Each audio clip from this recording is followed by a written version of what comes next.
All marketers are liars. Introduction. Are all marketers liars? How can we say so? Marketers are storytellers. Marketers create stories that they want people to believe. It can be about a bar of soap or a box of cereals. Until people believe it to be true, that story is a lie. In this book, you will learn how to make people believe, how to make consumers love your story, and spread it to other people they know. You will learn about brands and businesses that have made their marketing successful. You will learn about the evolution of marketing before, during, and after the golden age of television. You will also learn about the old and new power curve. You will learn tips that every marketer should know. Not all marketers are liars. Those who succeed with their stories are telling the truth. In the beginning, there was a story. People love stories. It's the way we communicate. We invented stories to explain why the sun comes up and down. We created stories of where everything came from. Marketers make stories because consumers need them. It's the way in which consumers will listen. Marketers tell stories about how to live longer or how to enjoy life more. Every commercial, every ad you see on billboards, magazines, TV, or online is a story, and people are bound to believe it. When you believe a story, that's when it becomes true. All marketers are liars because they are all storytellers. When a consumer believes that a product can make her more beautiful or help her to succeed, the marketer has done a great job. Let's take this story. Georg Riedel came from a family of glassblowers. He is already the 10th generation of the family who is running the business. Glassblowing is an age-old craft. This is the Riedel glass story. Riedel makes all kinds of glasses. He creates glasses for wine, scotch, whiskey, espresso, any drink you can think of. Riedel believes that there is a perfect glass for every beverage. Wine connoisseurs are going crazy over Riedel's glasses. They say that wine becomes tastier when served in the right Riedel glass. Experts in Europe and the US then made a test. They asked wine connoisseurs to taste wine while blindfolded. One wine is served in an ordinary kitchen glass. Another wine is served with the Riedel glass. The experts found out that people cannot tell the difference. They cannot say accurately which one is the $5 bottle of wine and which one costs $500. This proves that wine connoisseurs believe that wine served in a Riedel glass is different. They believe this is true, and so it becomes true for them. When they are blindfolded, they cannot say which one is the high-quality wine because they cannot see the glass from which it is served. Riedel fans believe that wine tastes better with Riedel, and they believe it with all their heart. No one can tell them otherwise. This is the same with an Apple fan telling you that Apple products are better through and through. No amount of persuasion can change their mind. Riedel earns millions every year from his wine glasses.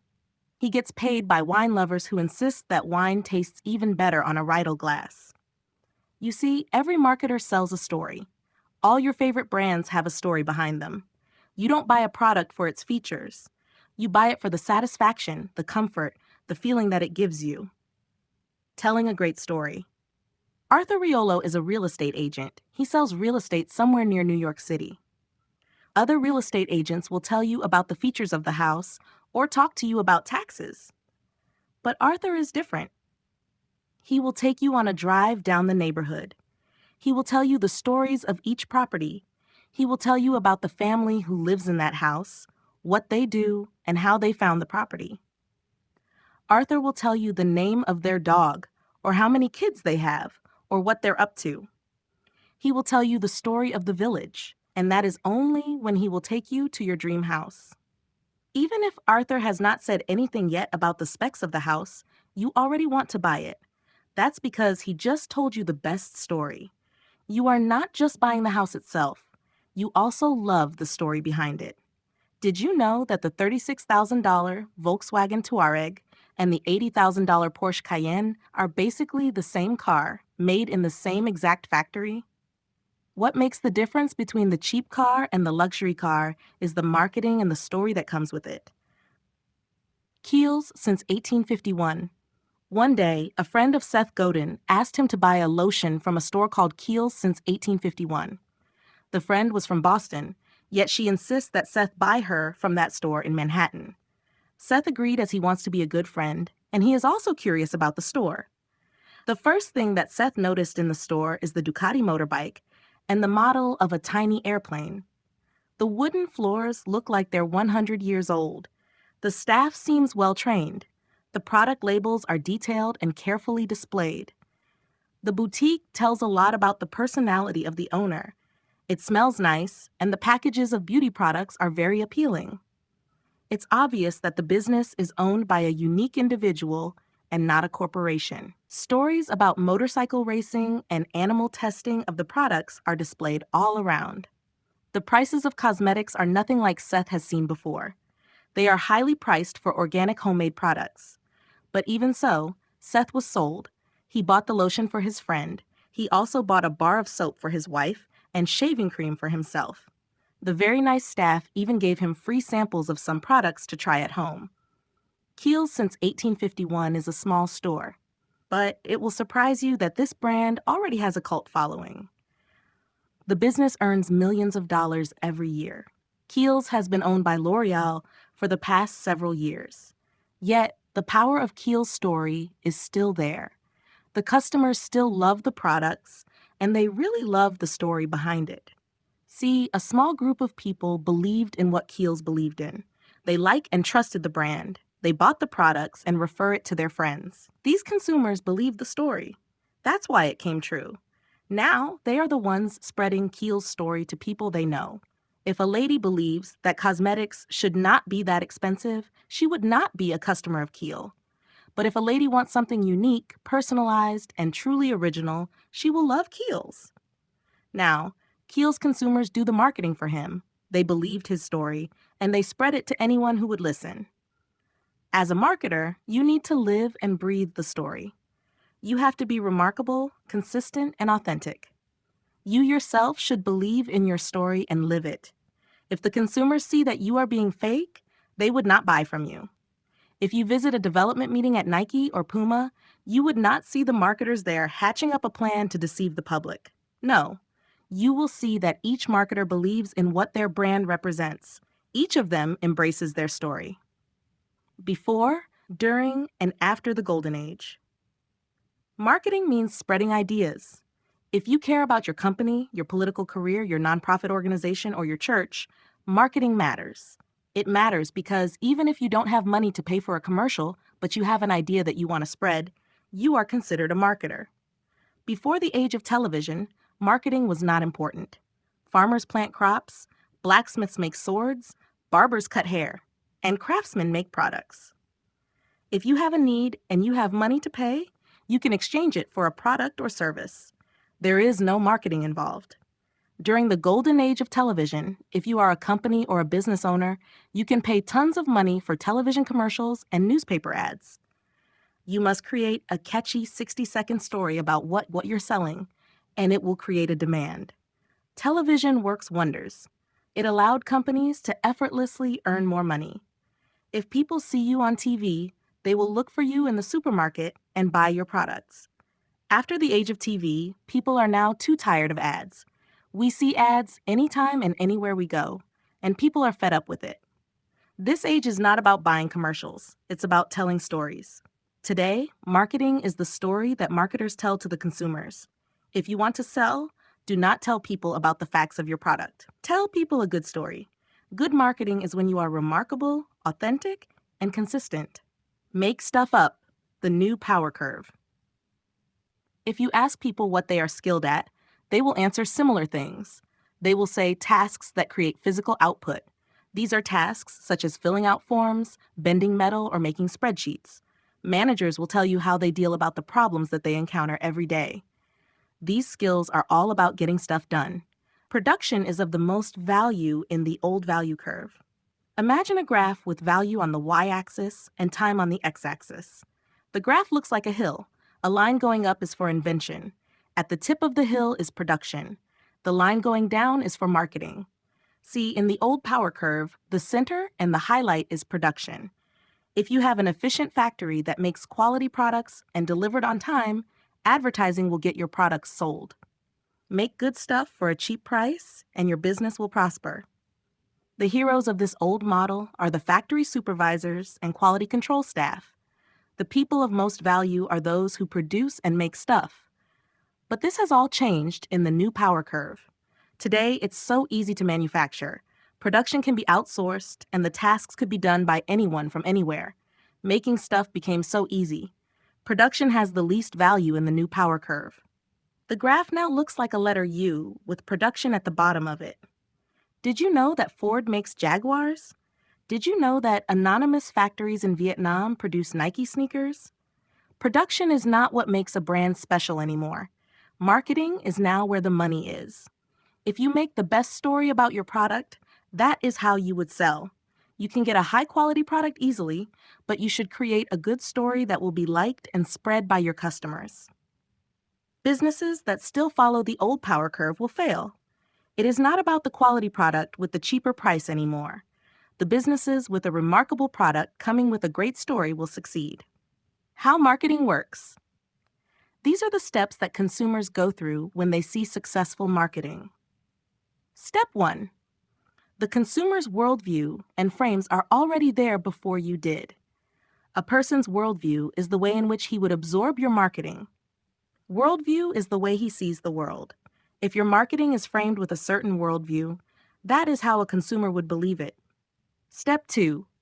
People only notice when there's something new. They only notice when there's something different. Consumers only notice when something changes. Step 3. First impressions last. People cannot help but to give judgment. The few minutes of first impression is how a consumer will make a permanent judgment about your idea or product. Step 4. Marketers tell stories that we believe. If there is something lacking in a story, people rationalize and fill in the gaps of the story. It's just how our brain works. We always try to make sense of what we see. Step 5. Marketers who are authentic succeed. The marketer should live and breathe the story so that the consumers would be loyal and they will spread the idea to their friends. Then they will refer the product to people they know. You're not in charge. Many marketers believe this myth. I have the money and I am in charge. I have control over the airwaves, over your conversations, over your attention. But Seth Godin says that the marketers are never in charge. Marketers are not in charge of the people's conversations and attention. They are not in charge of the stories that people will tell. There are many things that marketers want to say. They want to say that their product is new and improved, calorie-free, organic, low-carb, or celebrity endorsed. They want to talk about why their product is worth the premium price, why the new formula is a breakthrough, why the consumers should switch brands. But people are getting tired of the information coming from everywhere. The competitors are blocking the consumer's attention. That is why it is the people who pick and choose what they want to hear. Again, marketers are not in charge. Some consumers will hear a part of your message and assume what your product does. Other people will ignore the message entirely and just focus on your logo and what it makes them feel.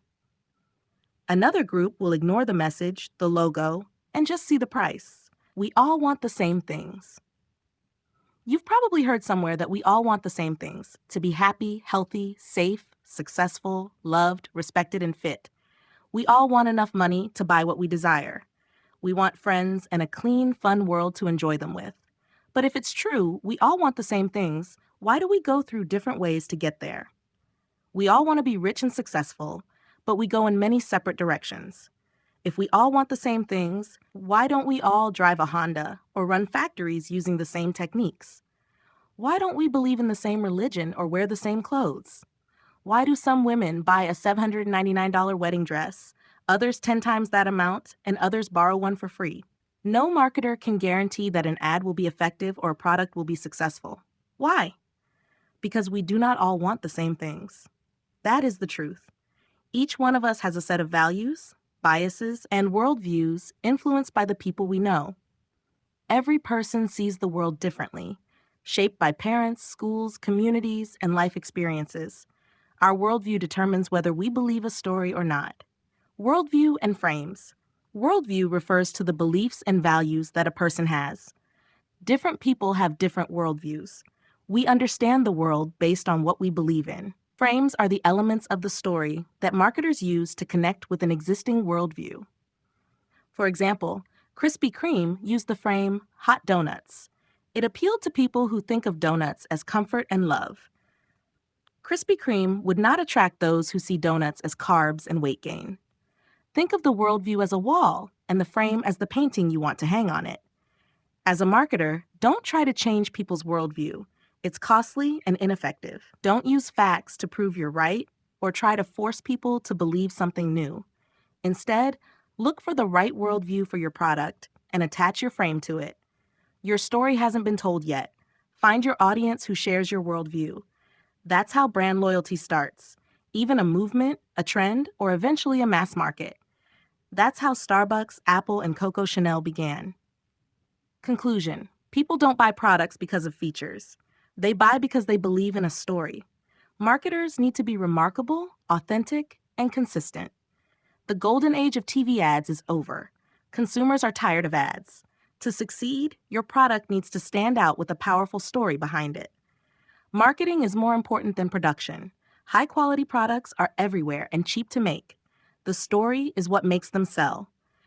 People will pick and choose what they want to hear based on their worldview. Your job is to make them more confident about what they already believe. Are you ready to tell your story? Let your personality shine. Don't be afraid to share what you believe in.